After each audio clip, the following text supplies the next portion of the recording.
Okay, and the last type of air pollution control that I wanted to talk to you about is called scrubbing. This was a vocab term that I told most of my classes I would get to in a study goal, so here you go. Um, Scrubbing is used primarily for SOx, sulfur oxides.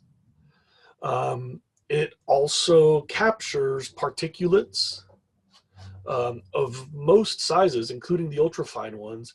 And by the way, it also captures NOx and it also captures carbon oxides. But these are less of an issue. The real goal is the SOx.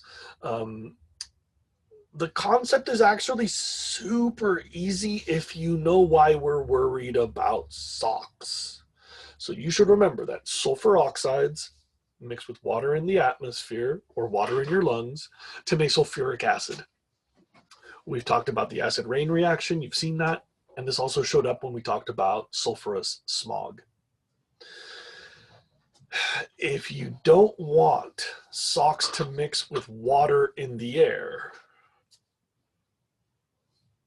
how do you do that? How do you avoid that?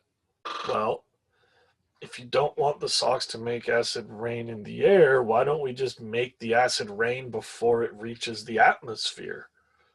A scrubber is a type of filter that throws water. It's an emissions control. It's not technically a filter. It's an emissions control that throws water onto the smoke. So as the smoke is trying to leave the chimney, you turn on 1,000 shower heads. And there's a whole bunch of interesting mechanics about how big the shower head and how big the droplet and how you keep water from getting out. So usually there's layers that you don't see. This is a simplified diagram.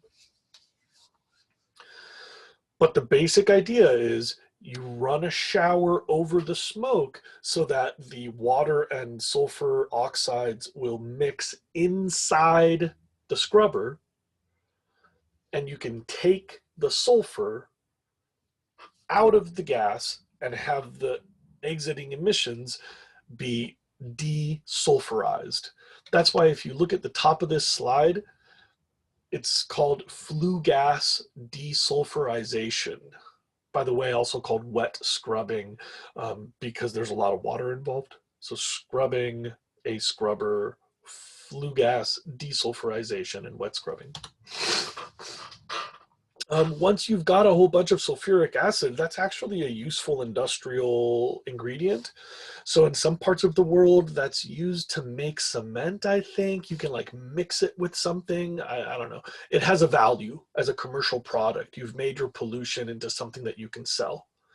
And if not, at least you can neutralize it or dispose of it. Remember, this is a simplified system, but the idea is you run mist over the smoke to make the sulfuric acid on purpose in containment instead of having the sulfuric acid be made out of the hat, so to speak. Okay, that's it for pollution controls. Remember that this also captures particulates, and to a lesser degree, this captures a bunch of other stuff. This is pretty expensive. So people are only going to do this when we make them. It's a rather expensive technology. So this is part of cleaning up old factories, old power plants, coal burning furnaces.